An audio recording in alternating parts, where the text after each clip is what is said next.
I would like to thank TU Darmstadt, and I would like to thank Global Climate Change for putting the hot back into HotPETs, particularly during lunch. I hope everyone's had a good meal. So we'll try to keep everyone awake. This is the, as you digest, talk is about the responsibility of open standards in the era of surveillance. I'm sure, raise your hand here if you have participated in either the IETF or W3C. Okay, not so bad.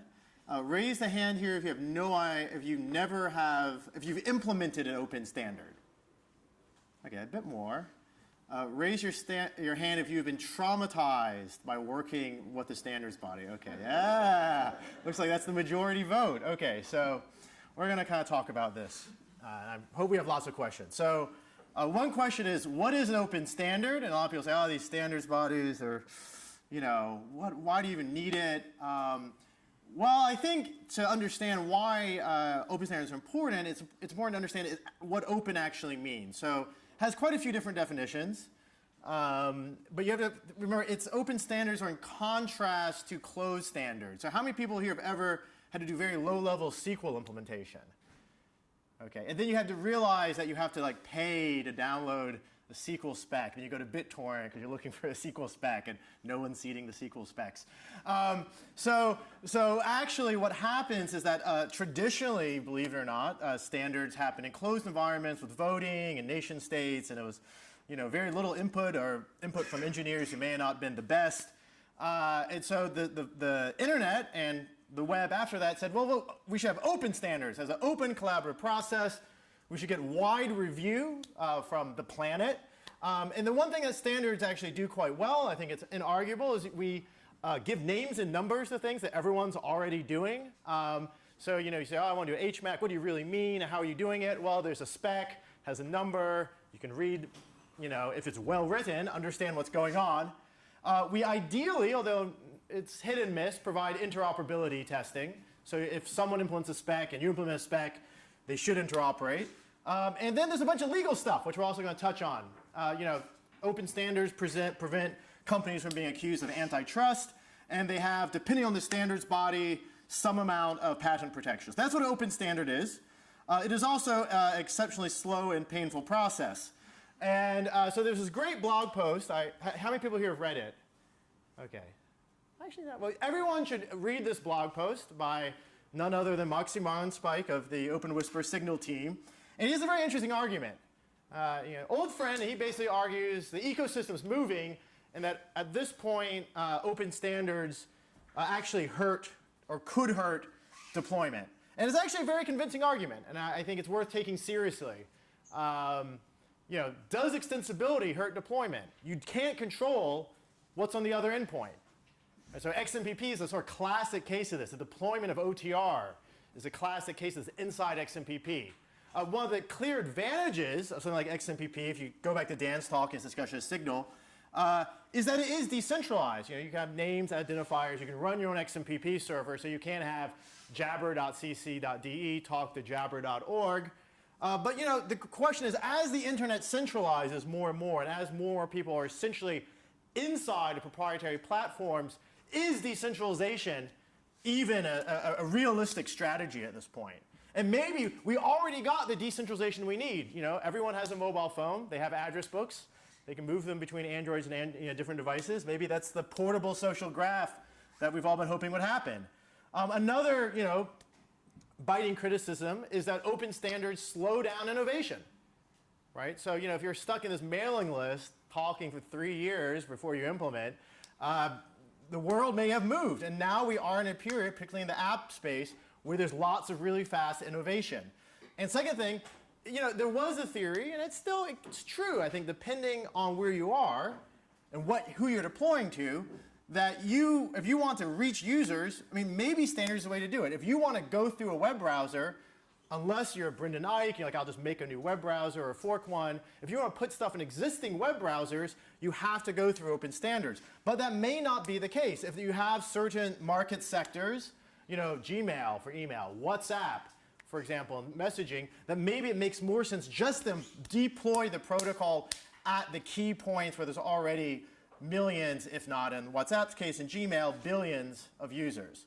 So I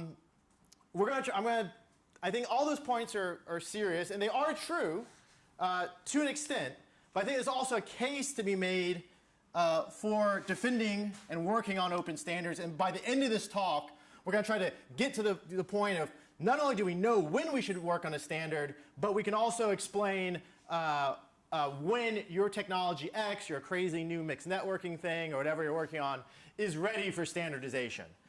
So the Internet Engineering Task Force is the sort of granddaddy of open standards. It's ran depending on how you feel about it. If you're against it, it's a cabal of people with gray beards. It is open, though, so it has been compared by, for example, certain governments to an anarcho-hippie commune, and they're very unhappy with how open it is. In reality, it's a bunch of people on mailing lists who have quarterly meetings, and they have a process where more or less anyone can write an informational draft, and then through a lot of work and a lot of discussion, a lot of review, particularly by the Internet Architecture Board, you can get to an internet standard. This year, rather unfortunately, it was conflicting with PETs. We have notified the IETF, who plans their meetings out several years in advance, that all the folks in Berlin should have been at PETs, and some of us should have been there, and so that this conflict will not happen in the future. And one of the nice things about the Internet Engineering Task Force is they do have mandatory security considerations. Privacy is still, everyone's trying to understand what that actually would mean. Now, of course, one of the problems with the IETF, so I'm sure a lot of people here have spent most of their lives trying to figure out why IETF standards are so terrible from a security standpoint and how to fix that. So I just outlined when the IETF RFCs were published for non-encrypted and encrypted versions of the same thing. As you can see, there was sort of 10, if not more, year gap between most of the basic protocols which form the internet and the web as we know it today, and the standards themselves. It's kind of interesting to look at timing. New directions of cryptography and all this sort of came out at the same time, or a little bit right after TCP/IP was sort of fleshed out. And Vint Cerf kind of said off the cuff in a Google Hangout, I was working with the National Security Agency on design of a secured version of the internet, but it was classified, so I couldn't share it. So therefore, we all got unencrypted protocols that we then had to spend a lot of time fixing. So that's from Vint. So as you can see, Vint, that's otherwise known as the architect, and other people have been working a very long time trying to encrypt the net. I think post-Snowden, there's been some victory. So the other standards body, which is kind of a fork to some extent of IETF, is W3C. W3C deals with the web standards, directed by Tim Berners-Lee, inventor of the web. Some of the advantages of W3C over, let's say, IETF. A lot of people complain IETF is a very fuzzy process. It's unclear really where you go. There's no timing. Things get stuck there for years. W3C actually, when it makes a new standard, says we will deliver a standard within X years or we kill the working group. I think it's a good thing. It has, if you think the working group's doing something that you really don't like, there's a formal process for formally objecting. It uses GitHub now, at least, so that's great. Really increasing the productivity. W3C has interoperability requirements, so standards which have normative parts, which I hope your standard does, has to prove that they have more than one implementation, and those implementations are interoperable via a test suite. Of course, while it is focused on web browsers, and we've done, I think, a fair amount of decent security work, which we'll go into in a bit, there's a little bit of confusion. So there's also WhatWeG. So at a certain point, W3C, rather unfortunately, thought XML was the future of the web, and the web browser windows went off and did what became HTML5. Now it's kind of reincorporated back in, but if you really want the latest kind of implementer version of HTML core, WhatWeG tends to maintain those specs a little bit closer. So this is what a spec looks like if you haven't seen one. This is probably the most exciting one we have right now. So everyone hates passwords, and at some point, web authentication, which comes out of this guy. I can't pronounce his last name, Alexei, University of Washington. That is the PhD thesis, mixed with a lot of work from Dirk Bouwfans and other folks. Basically sort of saying, hey, we can actually do one-factor crypto authentication with origin-derived credentials in a safe way that we believe at least doesn't have the same crypto credential being repeated between providers. Very simple challenge response protocol. It will be in all browsers. It started last year. It will be in all browsers by end of the year. Right? So this is Microsoft. Everyone to Apple. Apple has Touch ID. refer to biometrics later, but we have, standards can happen fast, they can happen quick. This comes from the FIDO space. But again, there's still concerns. For example, on this spec, there's a concern that maybe the user's credential is cryptographically fine, but however, let's say I want to see, are you using a YubiKey, or are you using a certain kind of biometric? There's another bit of the spec that's about testing the kind of device you have. So if everyone's device has a unique ID, then it essentially defeats all of the privacy considerations for the sort of user-based key material, right? So it needs more. We need privacy researchers looking at our specs, and it's becoming more popular to publish papers on them. Patents are very different between IETF and W3C. IETF has a note well process, so you have to disclose patents if you know about them, but then occasionally this leads to email lists where people are claiming they can't read emails, and it gets really weird really fast. W3C is not quite as anarchic as IETF, but it comes with a nice advantage. Because W3C is a consortium composed of members, one of the nice things about W3C spec is the members, all the way up to the top of the corporation and the patent lawyers commit to licensing relevant patents that they may have under royalty-free licensing. So on some level, this is sort of patent war chest-ish effect from W3C. And given all the mess we've had for decades over crypto patents, I do think that one of the advantages of standards is just helping sort those out. Of course, the wonderful thing about standards bodies, there's so many to choose from. So there's the ITU, if you want to talk about the closed standard process we mentioned earlier, but they have some things they do quite well. Open standards try to define themselves using this Open Stand manifesto. And then there's this mysterious world of internet governance, which kind of seems to be mostly about making money out of DNS.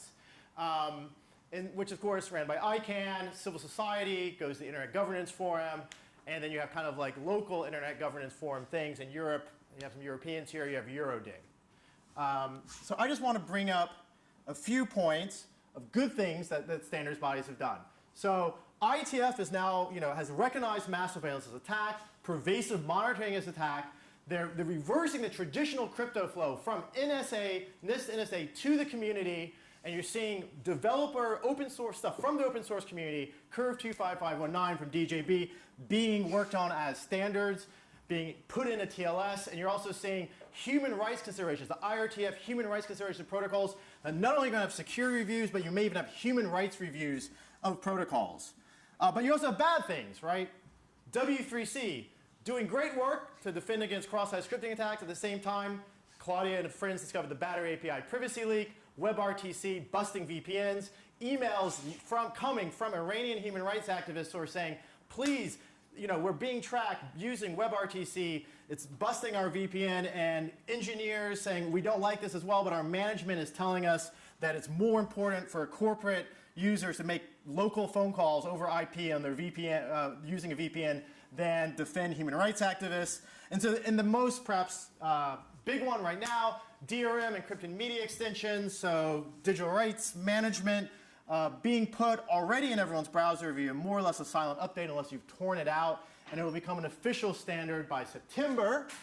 And so what we've asked people to do is that, we've asked people to get involved, and interestingly enough, EFF got involved, and they put forward a petition to basically say we can protect security researchers using something like the W3C's royalty-free patent policy. So thanks, Ian, and everyone here for signing this, but basically, can we, even if DRM goes into browsers, can we make it such that users and security researchers are not hurt by anti-circumvention laws?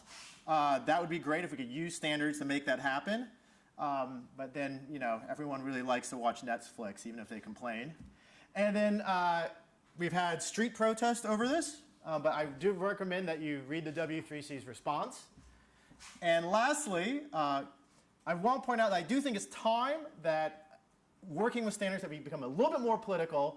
When all the open standards stuff was sort of forming and there was fights over the future of the internet, the ITU, people forget we had protests in 2003 by civil society who felt there were being human rights activists being pushed out of standards. That standards are actually a place where not only do we have to design protocols, and there's all these open issues here, but we actually have to understand that the effects that we have through protocols can influence billions of people, and that essentially, when we standardize them, we have to take this into account and do it carefully. That's why the process is slow. And we apologize if the process goes horribly wrong sometimes, but we do think it's a worthwhile process for mature ideas to go through. My definition of what makes a mature idea is that you have a number of different open source or closed source code bases that are doing more or less the same thing.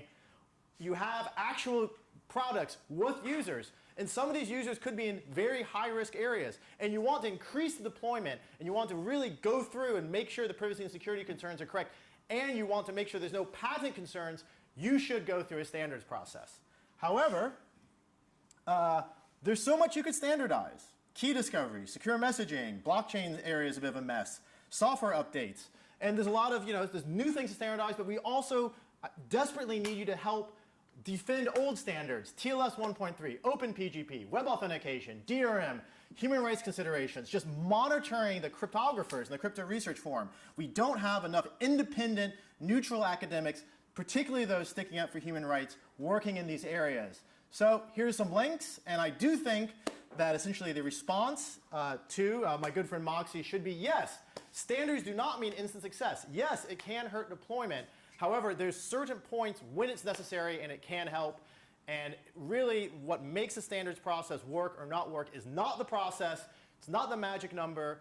There's absolutely no magic. It really is just about people. Just like PETs is about people, and just like any ultimate process is about the quality of the people involved. And right now, as someone on the inside, I can say we need more quality people right now. So I'm hoping next year we don't collocate over ITF and we get more of this community over there. Thanks a lot.